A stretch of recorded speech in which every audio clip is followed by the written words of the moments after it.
start off with a couple leftover questions from one of the Q&As, then jump into Thoreau. If you have questions, that's lecture number 7 today, since this is week 4 and reading 4. So there was a question before about flying, and someone notes, are folks need to settle down? Are airlines just greenwashing and taking our money? Should we try to offset our emissions in a different way? Yeah, so any kind of carbon offset is kind of greenwashing in that it's not doing the real work of reducing GHG greenhouse gas emissions. But we're going to get into flying in another week. But generally speaking, it doesn't mean that you can't travel. Again, folks are still talking. I can hear you way up here. So the acoustics are set up in this room so that everyone with these speakers should be able to hear from up here, but then I can hear you too. So yeah, we'll get into it, but just so you know, if you wanted to look it up, there is something called slow travel. So you've heard of, slow food, fast food like McDonald's. Fast travel would be something like airlines. There is slow travel, as there is fast fashion, which we're going to deal with next week, and slow fashion too. So it is possible to do that, but air travel doesn't generally play a role in that. But we'll talk about it.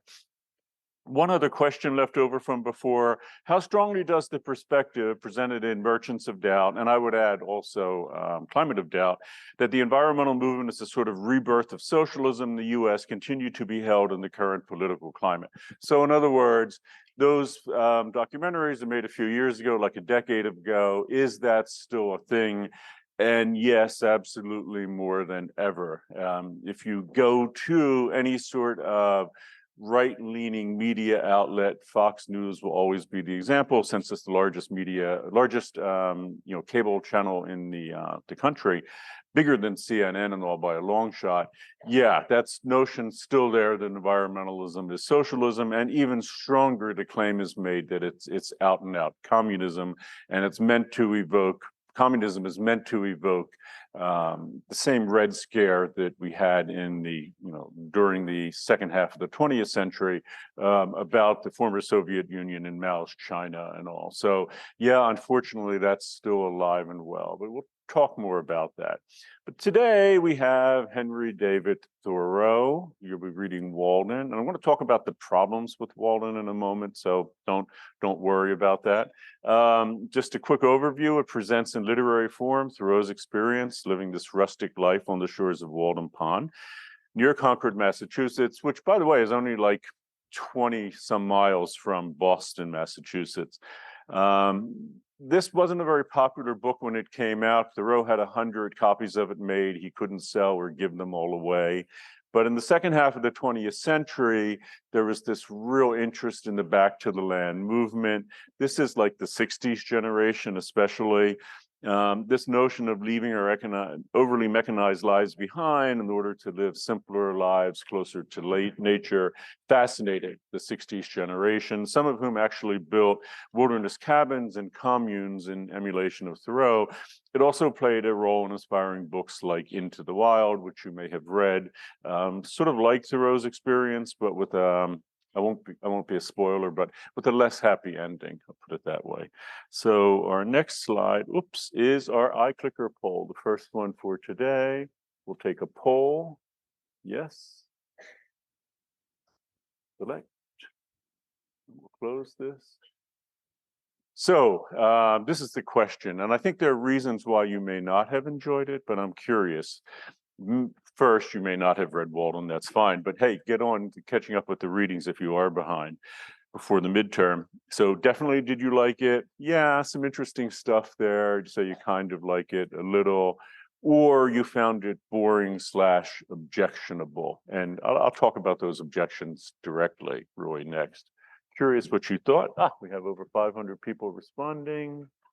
Most people haven't read it, and of the people who have, yeah, some interesting stuff. Okay, fair enough. So let's get into the objectionable material. Many readers, and this is in the third decade of the 21st, even passionate environmentalists, quickly cool to Thoreau and this book, Walden. So I would argue that each of them is a mess. And I'm going to rehearse some things that I've said in the introduction that I wrote to Walden, but just to drive the issue home. You may be aware of some of these issues as they frequently come up in even casual conversations of Thoreau nowadays. So what I want to do is address them at the onset as a way of bracketing Thoreau off, and also an argument of bracketing off how we deal with someone like this. And this is a general conversation, well, a specific conversation with Thoreau, but just to broach it as a general conversation.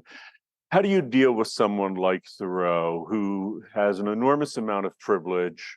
He's wealthy, he has an undergraduate degree from Harvard, and yet he doesn't acknowledge it, let alone seem to want to act on it. He does act on it a little with, in a big way, actually, on civil disobedience, but we'll talk about that tangentially. And why this matters, because we have the same situation, I would argue, with the two protagonists of the documentary that you'll be watching this week, which is on minimalism. Also, two white guys who actually spend a lot of time talking about their privilege and virtue signaling how great they are because they're stepping away from their privilege. But on the other hand, neither Thoreau nor those two guys are really doing anything to help with that, any situation. And what I mean by that is, privilege, we all have it. I certainly do. So, first, the key to it is acknowledging that you have it rather than denying, rather than saying, I've got to be a professor because I just worked really hard. I don't think that is at all useful. And then the second thing is, what then do you do with the privilege that you have? And the answer to that, again, today is often you benefit by it, right? You live a Cardassian lifestyle. You do everything you can to enjoy it because somewhere along the line you think you deserve it. Thoreau's not the only one here that has privilege, nor are those two guys from minimalism, nor am I. And in fact, if you look at it globally, if you look at the folks in this room here, we all have a great deal of privilege compared to the average person in the US, let alone the poorest half of humanity. And I mentioned they've done virtually nothing to contribute to the climate crisis, and they have nowhere near the amount of privilege that we have. So it would be nice if Thoreau acknowledged it. It would be nice if those two guys did. It would be nice if I had a documentary other than minimalism where I had someone actually addressing this issue, but it's what's out there. So, but let's talk about why you would object specifically to Thoreau. First off, the whole idea that it's like wilderness. He talks about it like he's way up in Alaska, and if you read Into the Wild, that's where that ends. But it's just a mile outside of Concord, Massachusetts, the little town where he lived. It's hardly wilderness. It's more like a local park, and it's not far. So we're talking a mile outside of there. You can walk there in 20 or 30 minutes. It's not wilderness at all. Thoreau would like you to believe it, and people have touted the importance of wilderness, like John Muir looking back at Thoreau. But Walden Pond is not like Yellowstone or Yosemite. Thoreau goes on and on about solitude, the wilderness solitude of Walden Pond. So not only is he in wilderness, but he's there all alone. In fact, if you read the novel, you read the book carefully, he has visitors there every day. He walked home frequently, generally at least once a week for his mom's home-cooked dinners, which also makes clear that he was hardly roughing it. So I don't know if you've seen the Apple TV series Dickinson, if anyone's seen it, but Thoreau actually makes an appearance in an episode there, and he's not only taking his, not only going home for his mom's cooking, but taking his laundry home too. So kind of does a nice job of framing that Thoreau isn't the way he represents what happened here at Walden. Yeah, he goes on and on about why he chose to live his life at Walden Pond, that this was a great life decision that we made. But the fact is, he only lived there 2 years of his life and then decided to go back and live a very conventional life. In fact, what we know historically, very similar to the life that he critiques in Walden when he rails against his Concord neighbors. So yeah, you can see why people have objections. It's easy to pick one of these and say, I'm not going to read this guy. It's not about wilderness. It's not about solitude. It's not about a lifetime experience, but it gets worse. So this notion of wilderness solitude, I'm trying to be kind here and saying it's not quite accurate. Thoreau is constructing it. And it's worth noting, in fairness to Thoreau, what the genre of this particular work is. In other words, is this an autobiography? The answer to that is clearly no. And we know that for a number of reasons. First, Thoreau lived there for 2 years, but the book Walden, if you read the whole thing, you would know it only takes place over 1 year. Thoreau likes to do that because he's talking about the 4-year cycle of nature and all. So he compresses 2 years into one. We also have his journal that he wrote at the time, and we know that he changes things a lot and romanticizes them. So he has this one experience where there's a little mouse that comes into his cabin, and he notes that there's a mouse in the cabin. And I think in the journal he says the mouse is cute. In Walden, that shows up as the mouse and Thoreau playing a little game of peekaboo with each other, being sort of connected with each other, kind of almost like a pet. That's not real. That's Thoreau's imagining the way he interacts with wilderness and the residents of wilderness, like the little mouse. So to be clear, it's not autobiography. In that sense, it's more like a novel, but a strongly autobiographical novel. And that's fair because, as you may know, many, many novels have a very strong autobiographical element. But also, this breaks into whole chapters that are almost essays. So they're kind of like a naturalist essay about what's going on there. So what is it exactly? It's kind of unclear. So just to know that it's not autobiography, it's not the novel that you would expect in the 21st century sense of a novel. Then there's this issue of civil disobedience. In Walden, Thoreau notes that he was arrested and put in jail for his protest of slavery. In fact, he just spent one night in jail. He makes a big deal about his time in captivity because of it. And, first off, his heart's in the right place. We could talk about, and if you want to put questions in the Q&A about civil disobedience, it's not the work we're reading. But in a century, as I note here, where millions of Americans were born and died in slavery, it's hard to sympathize with Thoreau and the great hardships he experienced during his solitary night in jail. So the problem is, it's not just with Walden, but Thoreau, I would argue, is just not a very likable, sympathetic character for a variety of reasons. Just to be fair to him in this sense, though, civil disobedience, he composed while he was at Walden Pond pretty clearly, because it's one of the first things he does when he leaves Walden Pond is deliver that lecture that becomes the essay Civil Disobedience, which will become enormously influential on people who are with the passive resistance movement. So Leo Tolstoy, Mahatma Gandhi, and maybe most famously Dr. King. And King, 2 times when he spent time in jail, he brought Thoreau's lecture with him and was reading Civil Disobedience there. So it was enormously influential. And in the introduction that I wrote to Walden, I comment on just what King thought of it, which was deeply interesting. It's hard to sympathize with Thoreau because his life is one just again and again marked by privilege, and he winds up being kind of a jerk because of it. Not just because he doesn't mention it, but just through and through, this whole thing is about Thoreau. And he draws attention to the fact, I'll give you an example in a minute, that he lived this life of essentially poverty. So his form of minimalism is like this self-imposed poverty. But it's not. I mean, he's a wealthy person who goes back to his wealthy home, and he's certainly has enormous privilege given his Harvard education, among many other things.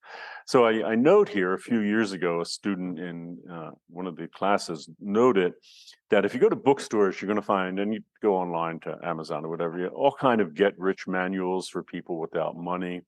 Walden is also, the student noted, kind of a how-to manual, how to live like you don't have any money when in fact you have, or at least your family has, quite a bit. So Thoreau, all this focus on poverty is just a game to Thoreau, I would argue, and not an inescapable reality of life, something that he played for a while 2 years, but then he went back and still lived that life. So he doesn't acknowledge that, and I'm going to give you some examples of it where, and again, this would be acknowledging his privilege, where there's a lot of it, and he just is pretending he's poor, but he's actually really not poor. Yeah, Thoreau's privileged by more than virtue of the fact that he came from money.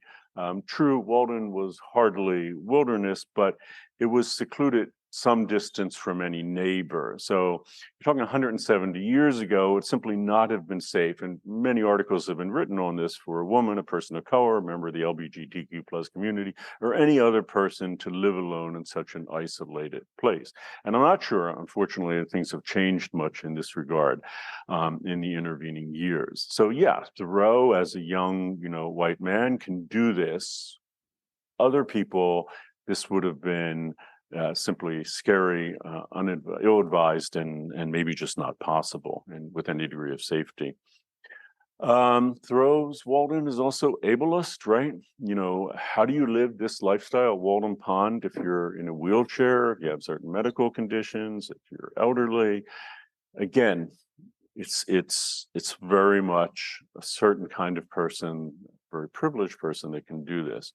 So Thoreau's journey at Walden Pond was a sort of game that he could, for the most part, only have been played by a relatively small select group of healthy, wealthy, young white men. And that's Thoreau. He's just under 30 years old when he's doing it. It doesn't mean that there aren't important takeaways from it, but I think we need to bracket Thoreau off here for that reason. And you may not want to hear any further from him because of it. I understand the impulse. I feel it too. But he does have some things here to say. And if nothing else, we're influential in bringing about the world that we have today.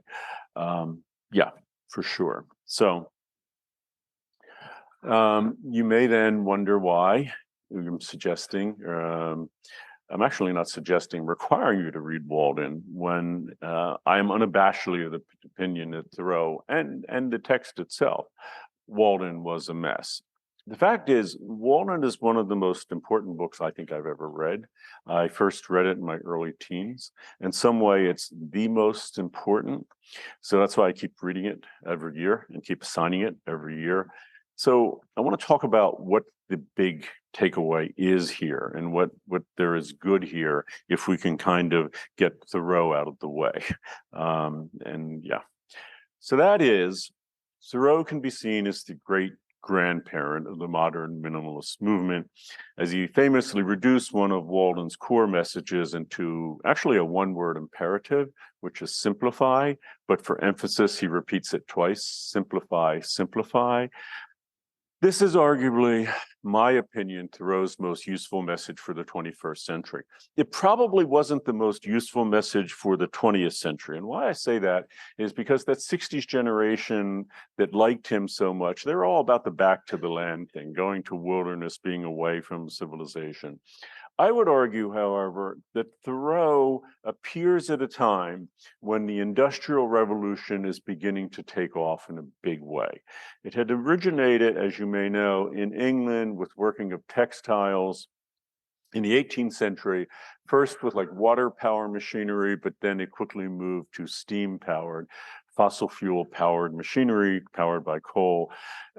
Thoreau lived just 15 miles south of Lowell, Massachusetts. And Lowell, Massachusetts was the largest industrial center in the United States by a long shot at that point in time. So Thoreau lived right at the epicenter of the Industrial Revolution in the US. And as a consequence, even though he doesn't talk much about it, you can see his whole project as a knee-jerk reaction to this new world. And why this matters, and I go to it into it in detail in the introduction that I wrote, but I'll just quickly gloss it here. And that is, so here's the problem. Here's the historical situation with something like clothing. Thoreau talks about clothing. We're going to see it next week when we get to the true cost. For most of history, human history, for most people in the last few thousand years, I'm not talking about very wealthy people, but most people across the planet, yeah, you'd have 2 or 3 outfits or so. That's all the clothing that you would have. And that was all that you needed. And of course, it took a great deal of effort to create those things if they were handmade and all.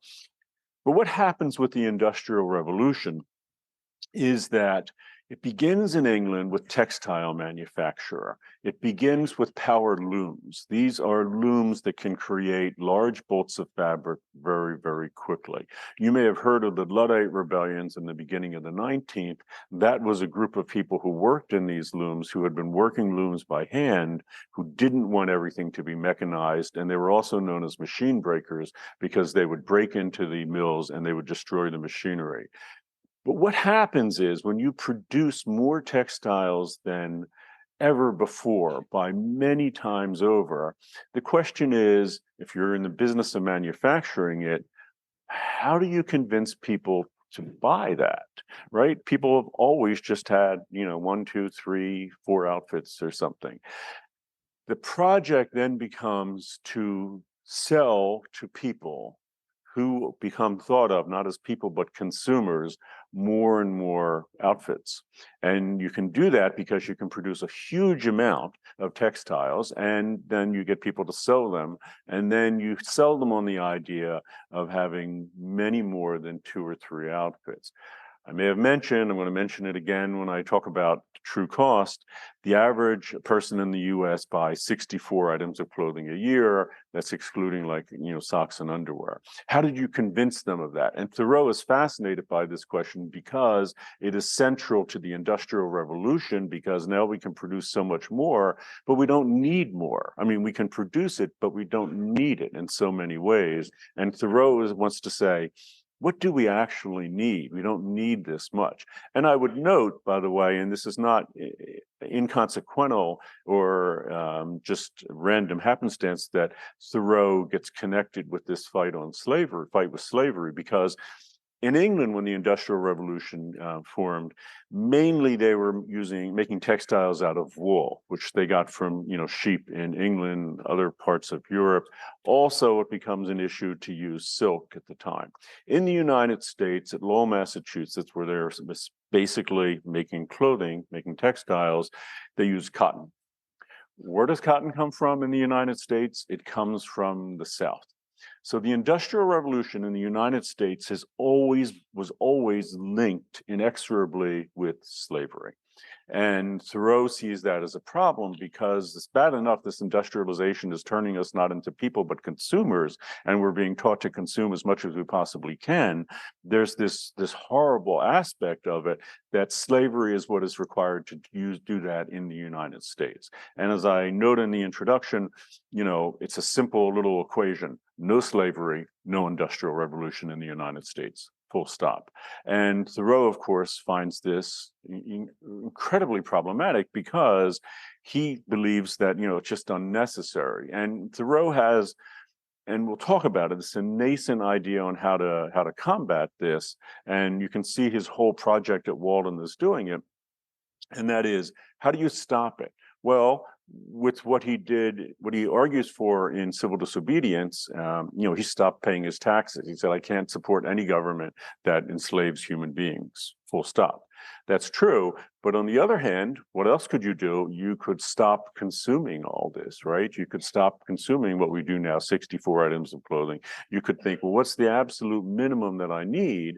And not just clothing. You can talk about food, your house, where you get around, transportation, everything. What's the minimum that I need? And that will have the smallest impact on the planet and on other individuals who are making it. So that's why Thoreau is important. And again, you might, not like him. It's fine.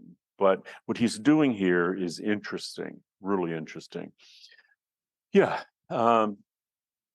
In a sense, in a broad sense, what he does is something extraordinary, I think. And I think far more extraordinary than living in a semi-wilderness setting, which he calls wilderness. But I think something that all of us should do at some point in our lives.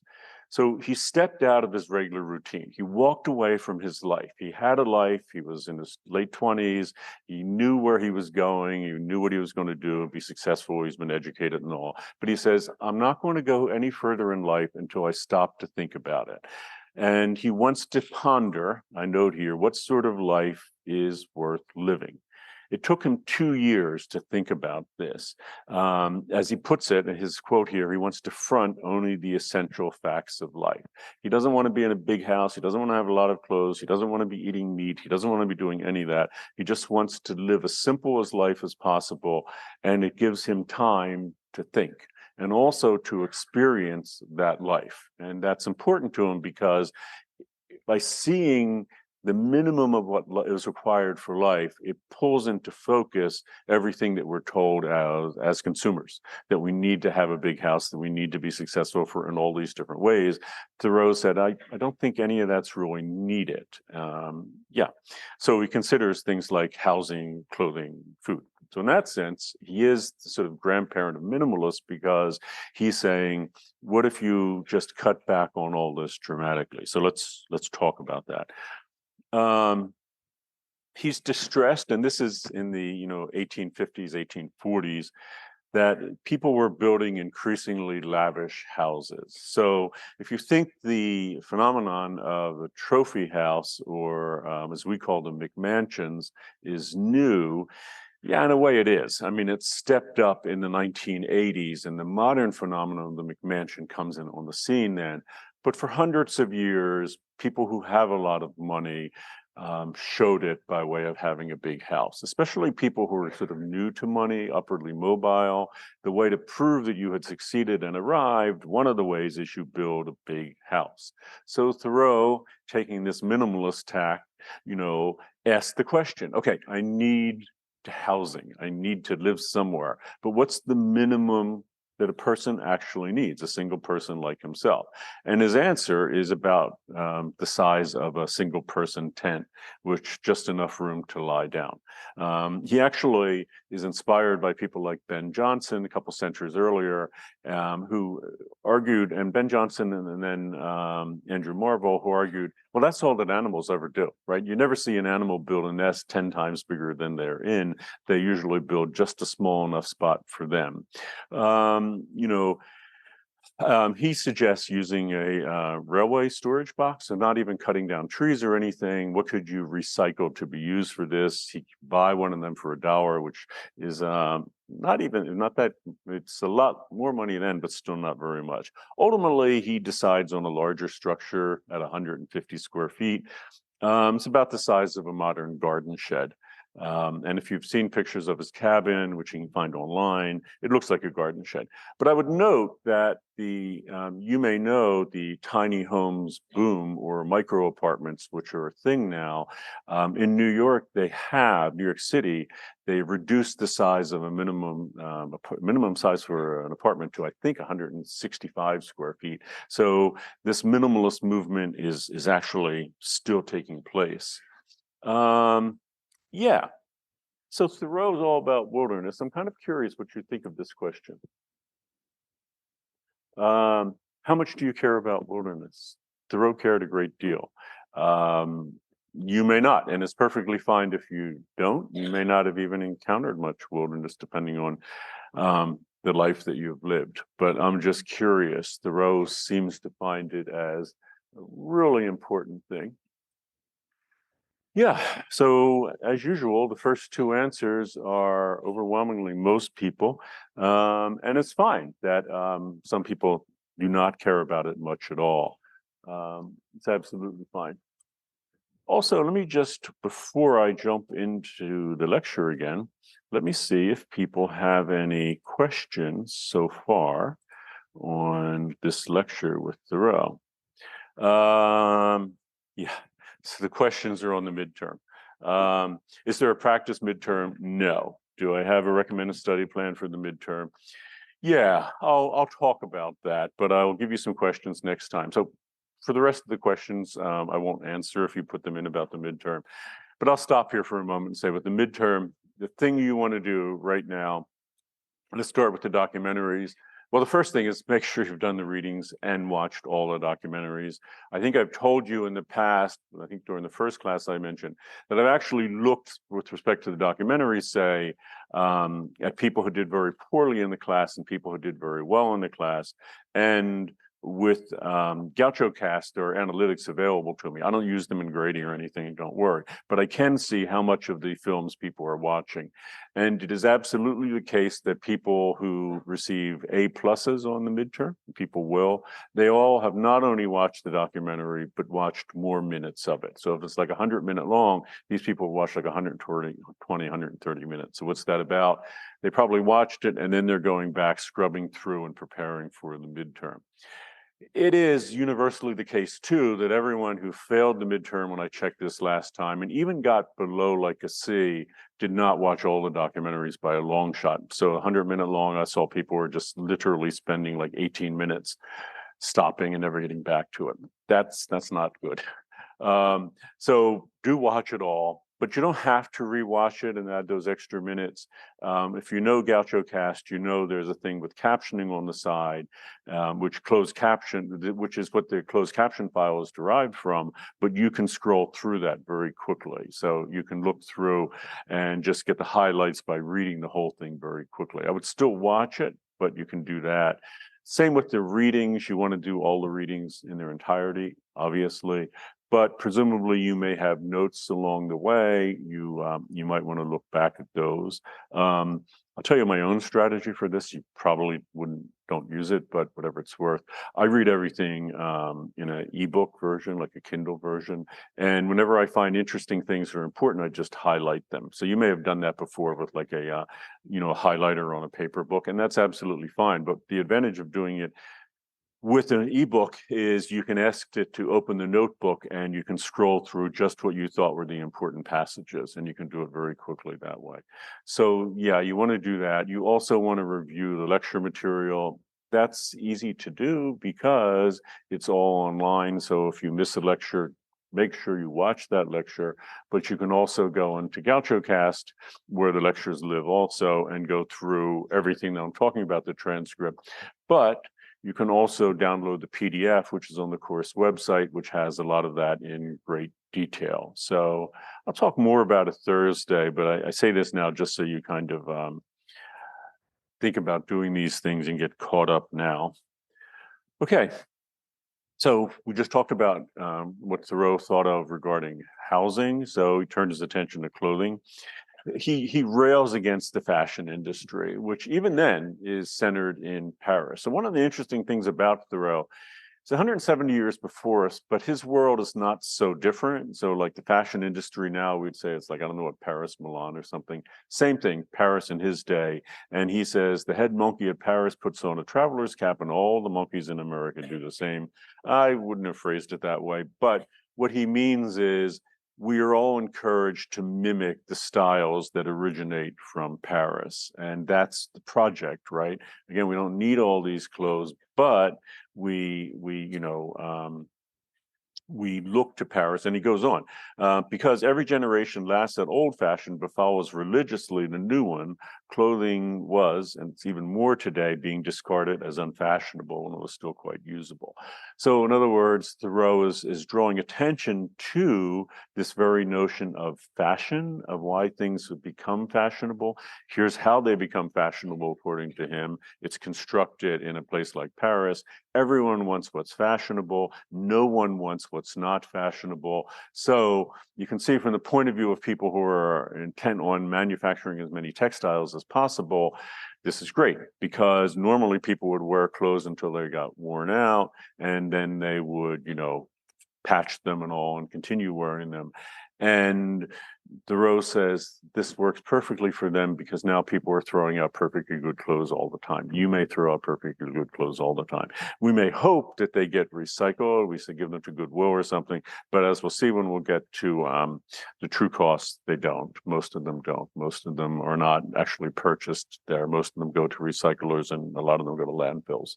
So, and you could see how you would counter this, and you could see this is something that the 60s generation kind of resonated them with resonated with them with Thoreau.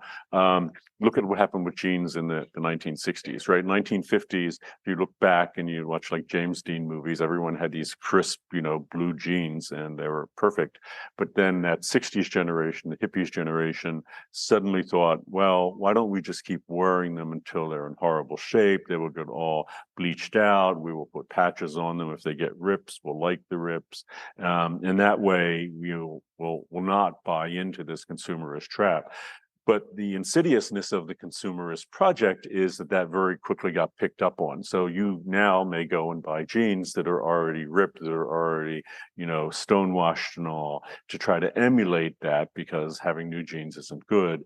But then the very way that they are ripped, the very color that they are stonewashed to, the very way the cut of them is with the waist or whatever, that becomes fashionable too. So Thoreau would have probably thrown up his hands with this, because he would very much like everyone to just wear things till they're done. But no. And he says, beware of all enterprises that require new clothes. So this is especially true if you wear like a business suit or something, right? Business suits are designed to look perfectly crisp, and they're a multi-part suit, at least two parts. And, if you rip part of it or you get a coffee stain on it, you pretty much have to get rid of the whole garment. That's the project. It has to look perfectly that way. Thoreau would say, yeah, don't go into an industry that requires you to do that. If you can't dress, in clothes that are a little worn, then stay away from it. So jumping from housing to clothes to food, Thoreau made repeated appeals for the simplicity of vegetarianism, which he was. I have no doubt that it is part of the destiny of the human race in its gradual improvement to leave off eating animals. So it's a quote from Walden. As early as Walden, he also rejected imported foodstuffs. He particularly doesn't like coffee and tea, which are coming from, China and India.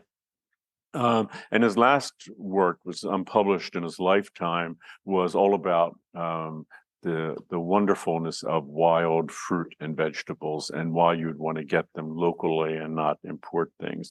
And he's also really against things that are imported, like sugar and oranges and bananas, because even in his day, 170 years ago, these things are brought from other parts of the world in ships, albeit sailing ships, and people really liked these because it was exotic and new. And Thoreau says, yeah, we just have to rethink eating altogether. This is not good for us and not good for the planet. And he feels very strongly about vegetarianism, and actually he believes, and who knows, let's hope he's right, that ultimately the human race will gradually improve and stop eating animals, and also stop having things to travel so far. So you may know, I'm not sure if I mentioned to this group before, but I'll do it again, no doubt. The average fruit or vegetable that reaches your house or table or your local store has traveled 1,500 miles to get there. Thoreau, it wasn't so bad back then, but what's so interesting about Thoreau and why he's still close to us, it was already happening then. And I think that's kind of an interesting reflection, in that when things are the way they are now, like you just go to a store and you think, oh, I can get a banana whenever I want, 24 hours a day, 365 days a year. You don't really think about that. Thoreau was at a moment where suddenly these bananas were showing up. When he was younger, at the beginning of the 19th, they weren't, but now they're showing up more and more. Now more and more clothes are showing up. Now people are having bigger and bigger houses. And all this to Thoreau was like, it's got him thinking, where are we going? What's happening here? Why are we doing this? And to us, we're already there. We don't think about the fact. You might be like mortified that the average American buys 60 some items of clothing a year. But to Thoreau, he saw it happening and was deeply disturbed by it. Yeah. In general, so Thoreau, you'll read him and he can be off-putting because he does this sort of philosophical musing quite a bit, but he repeatedly wants to draw attention to the day-to-day, our basic needs as human beings, which is basically as, one of many different kind of animals. And he provocatively argues that we can be satisfied with far less and live a far more simply life than we imagine.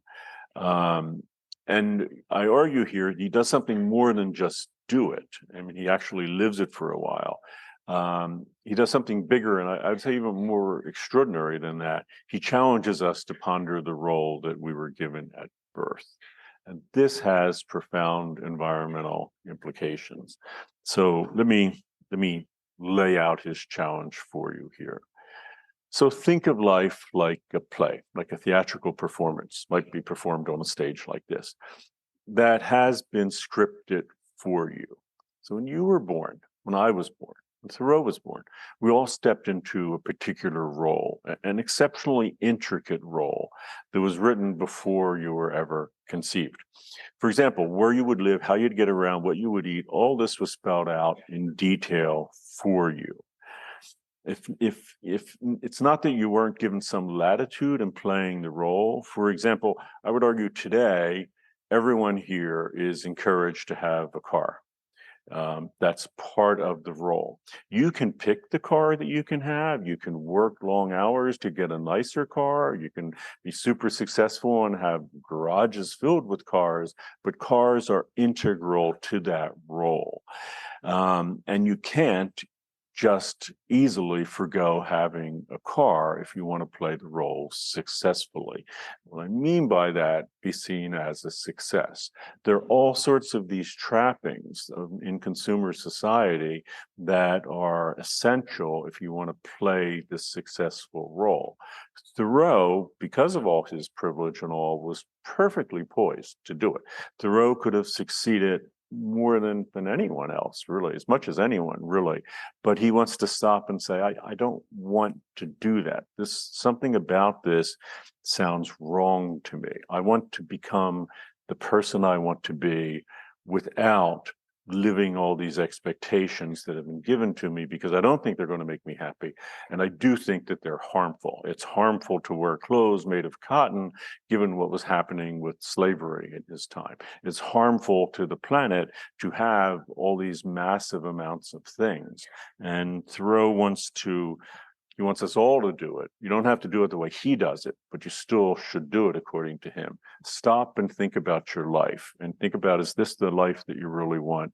And why do you want it? What's making you want it? Yeah.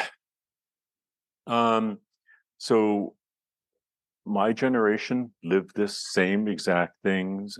We did not take up Thoreau's challenge, even though I was, a child in the 60s. That experiment that happened then with that 60s, hippies generation didn't go anywhere really to speak of. And what's worse, it only got a lot worse. And I've mentioned that, when I was a child, houses are at least twice as big as they were before. People are buying twice as many articles of clothing as they are before. The amount of meat that we're eating is going up every year, and it's increased dramatically since I was born. So in many ways, my generation, the generation that principally caused the climate crisis, we did this over-the-top performance, right? Everybody wants the big, McMansion. Everyone wants things bigger and bigger cars, nicer cars and all. So I mentioned here, just Thoreau lives in a house, 150 square feet. We live in houses that are 2.5 times bigger than when our parents were born. And even those small houses that the mid-century in the 20th, they were still 6 times bigger than Thoreau's cabin. Albeit they were holding whole families, but the trend has been, with respect to housing, towards more and more and more. The new generation coming on the scene, and by that I mean you cannot live this life that was scripted for you. It's going to be and is environmentally disastrous. It was environmentally disastrous for my generation, the generation before me, generation after me, millennials. It was impossible for them to do it in any sustainable way, and now we're seeing that it's just impossible. And I know that that's frustrating because you have these two major issues going on, right? On the one hand, consumer society has conditioned you to conform to the role. That not having a car, for example, presents a problem. And on the other hand, it cannot be done. It cannot continue. You have this one planet. We are now exceeding the emissions that we need, plus using resources far more than one planet could ever do for 8 billion people. Yeah. And if you try, and this is where you're in the middle, if you try to do something by saying you want to live like Thoreau, or just say, I'm not going to have a car, or I'm not going to eat meat, that's going to be met with a backlash because of the culture in which we live and the scripted role that you are presented with. So this is why Thoreau's so interesting, because he sees this essential problem here. But it's a far bigger problem now than it ever was before. Thoreau, in this sense, is like a harbinger of what was to of what would come. Yeah. If you're happy to accept the role, unfortunately, that presents a problem, because it's just not going to be possible to continue to consume the way we have, especially those very privileged, people on the planet like us, the way that we have before. And it's frustrating to think about that the generations that came before will have had more than you. And we always think, and we've had this notion that's sort of integral to the American dream, that each generation gets more and more and more. Each, generation of parents wants more and more and more for their children and their children's children. And yet that's not going to happen. I mean, it just cannot happen. We had awesome amounts of stuff. But Thoreau's question, and I think it's the basic question to you, does all the things that we have, that we are told to have in a consumer society, make us happy? And Thoreau's answer is no, it just doesn't. So that's the great irony here. We're going to deal with this again and again throughout the term, but the question, I'll say it now and I'll say it again and again. Does the lifestyle that we live in wealthy countries like the United States and many other wealthy countries, does that actually make us happy? And the answer is, study after study has proven that we've actually become less happy. So you would think there'd be this, matching curve, that as we became, consumed more and more stuff, had more and more and more, we'd be happier and happier and happier. But the opposite is, we become less and less happy. And that's the profound irony here, that as a species, we were trying to get happy and we didn't succeed at it, even though we destroyed or are destroying the planet because of it. I'm not saying you can deal with this individually, and I just want to make that very clear, so you can stop eating meat and you can decide not to have a car. But the bigger issue is, we need to imagine a culture without these things. We need to imagine a planet without these things. And that's a trickier thing to do. How do you remove cars from the planet? Well, it has to be done, because in wealthy countries like the US, and the US in particular, I've said it before, I'll say it again, 25% of our individual carbon footprints come from cars. They have to go away. Meat eating, beef eating has to go away. Whatever you're told about in vitro biofabricated meat or the Impossible Burger and all, actual meat has to go away. Anyhow. So arguably, your generation needs to take up Thoreau's challenge and to rewrite the script. You can see that as frustrating. You can be pissed off that you're not going to have everything that my generation and the ones before and after had. But you can also, I would argue, see this as an opportunity, a huge opportunity, but it's a big challenge. If you like challenges, if you like opportunities, it's great. So my question really is, and we're going to get to student comments in a minute, what do you make of Thoreau and his challenge to our overly bloated American life, to what was emerging at the time, what we called the American dream? Is Thoreau onto something? Should we all, and again, this is his command to us, simplify. So I'm going to respond to some comments that I selected. Same thing, I'm going to, correct typos here and all. So this comment, I wasn't a major fan of his reading. Thoreau stood out to me as very spoiled and at the times even racist. Savages, if you haven't read Thoreau, yeah, that's how he talks about people in other parts of the world, as savages. I mean, come on. Still, despite not enjoying reading such a long-winded prose, I can still see how it relates to us today. He mentions how buying a house can take ages and it would be simpler to buy or build a smaller one that you can own. one that won't take most of your life to pay off so that you may enjoy the fruits of life. Even more relatable was how he talked about college dorms and how his house cost him as much as one, except that he didn't need to pay for it annually or have to worry about loud and obnoxious roommates or neighbors. Must be a little gripe for this person. I believe those things, two things, were intrigued me the most and caused me to go, I see what you mean, after paragraphs of barely understanding what was being said. Yeah, he is a little difficult to understand too, so I get that.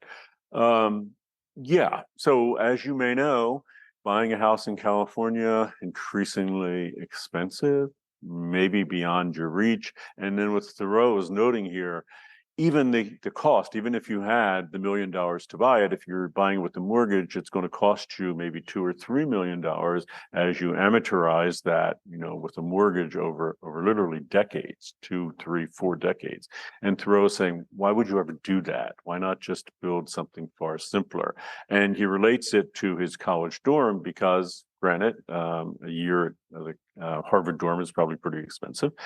But he took that amount and he said, I can build something for just the cost of a year's worth of living in a dorm. Yeah. So let's jump to the next comment. Person says, I remember doing a project on Henry David Thoreau in 8th grade and learning about his time at Walden Pond, and initially thinking it was quite impressive and that he survived on his own. Then I learned he was not really very far from civilization. Now that I know about the world as I've grown up as well, I thought it was interesting that you mentioned that he wouldn't have been able to do this if he wasn't a straight, wealthy white man. That was an aspect of Walden that I had not considered before this class, and it's quite true. Yeah, just this person and many people, I mean, I know I just covered it about his privilege and all. Many, many people in your class and classes before came up with this, that doing this is a very wealthy privilege. Yeah. Somebody said, actually, there's a slide I think coming up, but I'll tell you now. Thoreau's experiment at Walden, if houses have gotten bigger since the Second World War, they're even smaller 100 years before that, which is Thoreau's time. And in fact, he actually passes someone, he actually buys part of the wood to build his cabin from what he notes as an Irish laborer. So at this time, it would have been someone new to the country. At that time, a lot of immigration was happening from Europe, especially Ireland. And this person lived in a cabin Thoreau's size, but lived there with their partner and their child, and I think a chicken or something else. So even at Thoreau's time, people had a lot less privilege than Thoreau, and he just doesn't acknowledge it. But his experiment, as radical as he thinks it is, and this is why I think it needs to be framed as not living in a big house in Concord or Boston, which he was sort of destined to do, but to live in something that small, that's not radical for most people on the planet at the time. It's not even radical for many people living in his very area at the time. Whole families were living in things that small. So Thoreau just doesn't, I mean, it's there in the text, but it sort of deconstructs his text because he doesn't acknowledge it, but it's there and it's alive and well. Next question. When I saw that Ken assigned us Henry David Thoreau's work, I questioned, why the hell is Ken making us read this work of literature? How can this possibly relate to our class? Maybe you thought this too. But I was already making such assumptions without having read the text yet. As I started to read, I was pretty intrigued with what Thoreau had to say in a simplistic life he believed in. It amazed me how this work was written so long ago, and for Thoreau to have already caught on to such ideas is insane. I can only imagine how cruel his critiques would be in today's time. Walden was written in 1854, the 19th century, an era that doesn't even compare to what our economy has today: capitalist, materialist, maximalist, and straight up money hungry in order to give us the American dream of a lavish lifestyle. So that's a really interesting thing to think about. If Thoreau was as frustrated, as angry, and as judgmental about consumerism in the 1850s, what would he make of the world in the 20s, because, as this person notes, it was only just beginning. I mean, it was like a snowball that rolled out of that era and became bigger and bigger and bigger, accumulating more and more and more, and asking us to accumulate more and more and more.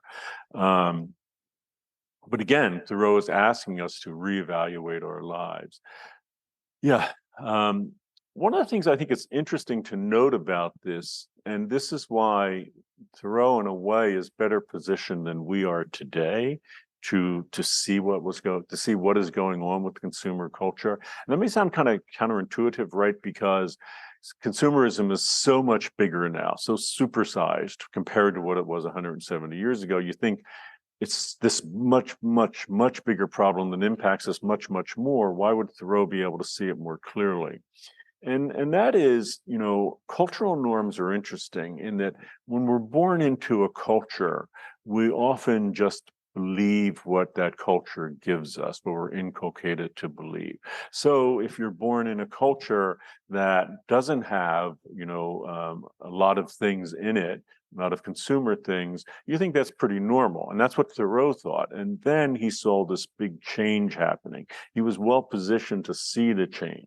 You may be well positioned to see a change too, but it's not going to be the birth and large scale adoption of consumerism. That was in Thoreau's era. You may see the bigger and bigger thing. So one thing that you would be ideally positioned to see as digital natives, in that you can see the growth of um, various things online. So what did Facebook come about? 2003, when maybe a lot of you were born.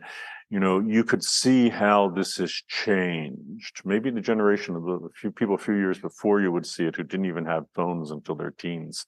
But you could see that. So your generation is really well positioned to see something like that.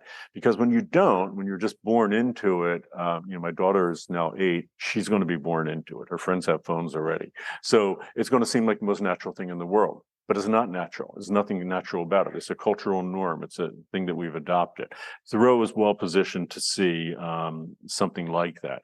And each generation that comes along, when something big happens, they're well aware to see it. So when cars came on the scene, people were in a great position to critique cars because they were new, they were different. Now we don't critique cars anymore. We just assume that's how you get around. How could you not get? How could you get around without a car? Especially if you live in LA or some suburb, how could you get around without a car? It's a non-question. Why even ask it? It's an impossible thing. That's why everybody has a car. That's all there is to it. But again, Thoreau saw consumer culture emerging.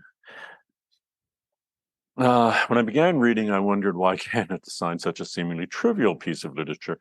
People are questioning me a lot with this assignment, which is great, and how it connected to this class. I soon realized the purpose of the reading was to get the reader to evaluate all of the unnecessary luxuries that we have in our lives, and to convince us why we don't really need to have all those things. Thoreau repeatedly argues that man, and Thoreau does use the male pronoun, but that humanity has put itself in this state of misery. All of the advantages that we've made and the amenities that we've created have only left us anxious to have it all. We mistakenly put ourselves in a vicious cycle. This is known as the hedonic treadmill, if you haven't heard of it, of never feeling fully fulfilled with what we have. This has made us miserable, and from his economic point of view, poor. So then, how does all this fit into the environmental theme of the class? Consumerism. And not simply consumerism, but consumerism without thinking of the consequences that it could have. So, yeah, well argued. And see, there is a reason that I assigned it, to make us think about what we as a culture have. And this person rightly draws attention to the hedonic treadmill and the problem with all this. And it's not just having it. Having it is a problem because it doesn't make us happy. And also, the huge, and we're going to see when you watch The True Cost, you're going to see the huge social justice problems that those 64 items of clothing, for example, are not made by people with privilege like us. They are made in places like you're going to see in Bangladesh, in The True Cost, and you're going to see the real consequences of that. But the other problem is it makes not only people who have to suffer to make our lives possible, which is happening across the planet, People are talking. People are talking. Yeah. It's not only that people are suffering across the planet, but people suffer right here. There's this person notes has made us anxious to have it all. And that's the other problem with consumerism. It's meant to set a standard of things that you would want that you can't have. And the idea is if you can possibly afford them, if you can buy that car, whatever is the one that you want, which is a stretch goal for you because you just can't afford it, that's going to make you unhappy, always pining for it and seeing that other people have it. And whatever you do have will, in this view, always be seen as inadequate, right? Because you always want the next thing, and you're always encouraged to believe that the next thing will, in fact, make you happy. But the fact is, as this person notes, it doesn't. And if all this wasn't bad enough, either what it does to us, either when we get it or when we pine for it, what it does to people across the planet, well, then there's the other problem that we're destroying this planet or making it largely uninhabitable for our species in attempting to do this. Next comment, regarding Thoreau's point about consumerism, he probably couldn't have imagined a world where everyone is able to show off their stories with a click of a button on a small phone, maybe smartphone. This curated view of life pushes people to want the same objects as their favorite influencer because they want to be happy and content. Yeah. Thoreau was before mass media. Thoreau was before even broadcasting, except in the sense of like newspaper broadcast, in the sense of a newspaper would send out the same message to thousands of subscribers. But Thoreau, how could he possibly have gotten his head around where we are today? Because, this is a whole nother course, perhaps many courses, about online culture and about the way consumerism functions by way of it, where we are encouraged to be online a lot. If they're not, if we're not paying for that privilege, if we don't pay to subscribe to something like Facebook, then either they're trying to sell you something or they're selling you. So that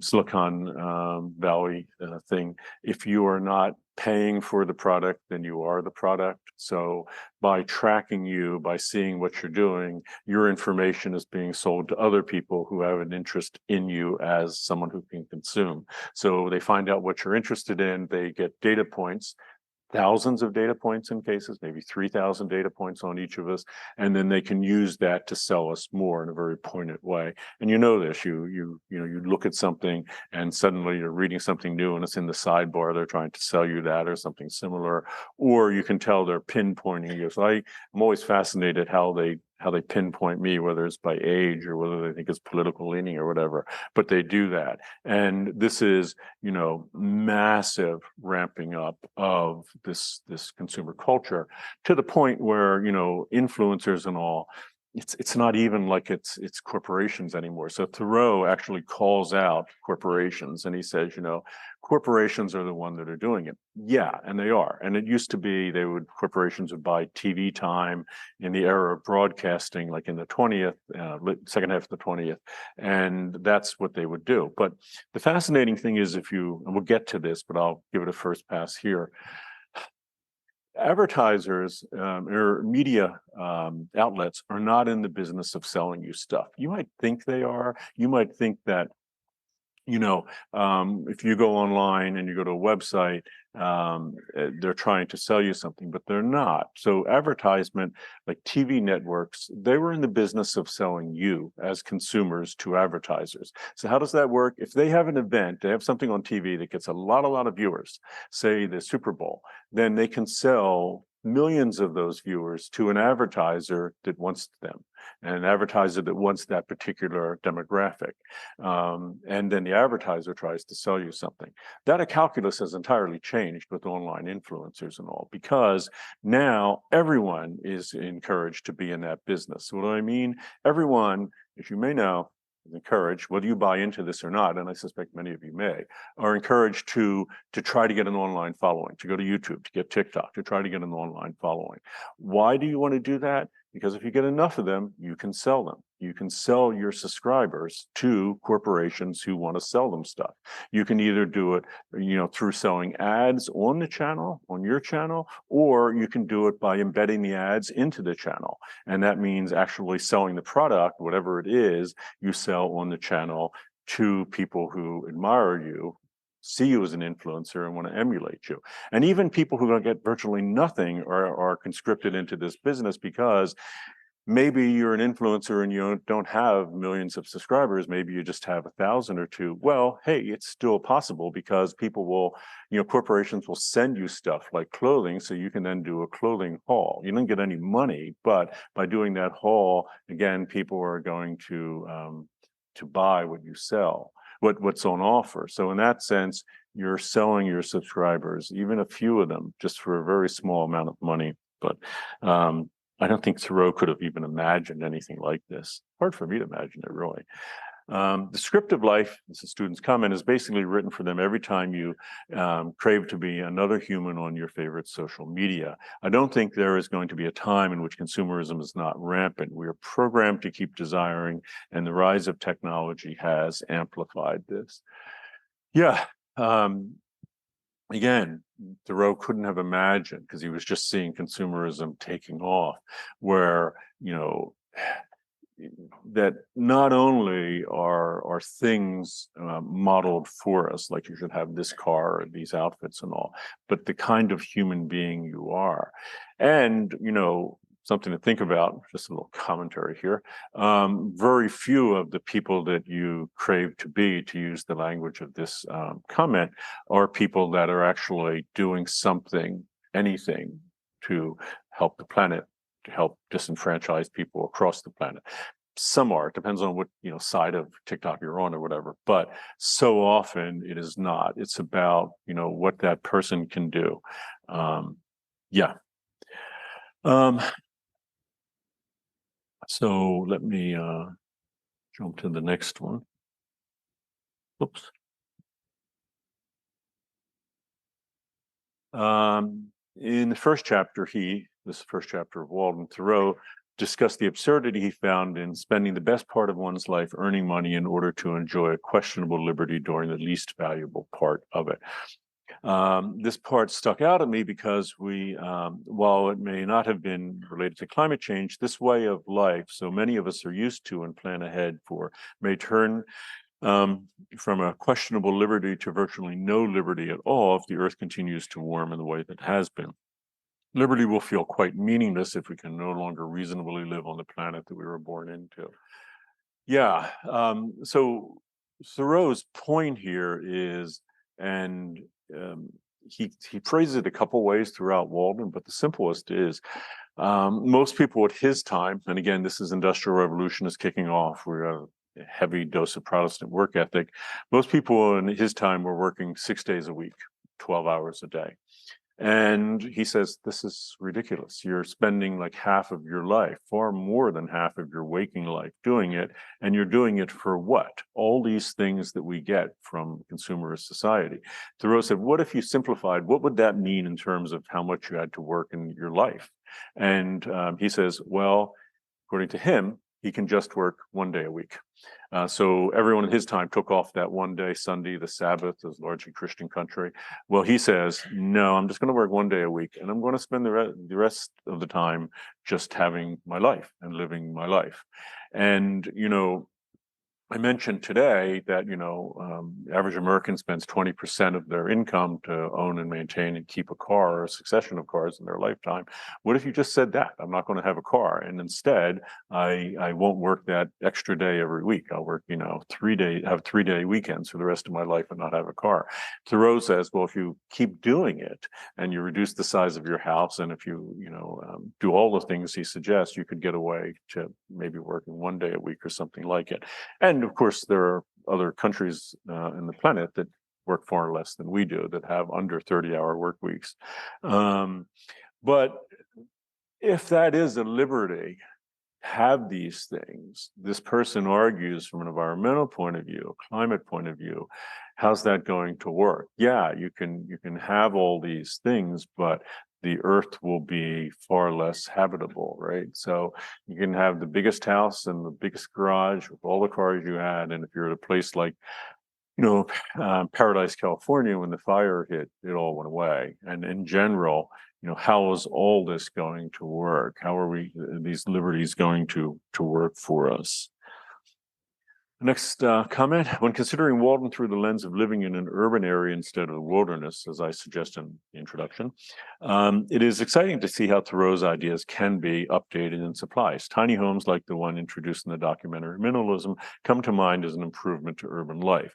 I think they're a good upgrade from Thoreau's 100-square-foot cabin and are fitted with features that make them more adaptable to more people and to cater to varying circumstances.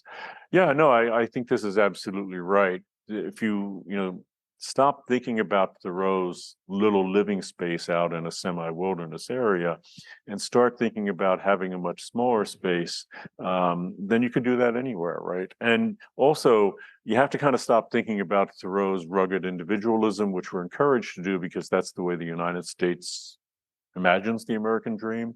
Then other things become possible too. So we're actually going to see in one of the documentaries we watch, Happy, we're going to meet someone in Denmark, I believe, who lives in a co-housing facility. So co-housing, which you'll find it here in the US. It is here, but very little, is where you live with, 10 or 20 other families, and you live in relatively small living areas, but then you have things like shared kitchens and things like that you can all share. Okay, so it's near the end, so why don't I just run through? Yeah, so here's the question. Now that you see all the good that could come out of Thoreau, so do you find Thoreau annoying? Definitely, a little, yep, or you haven't read Walden. Okay, and that's it.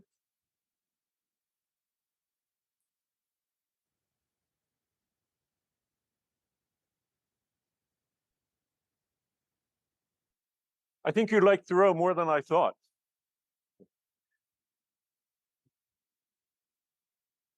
Let me turn this off.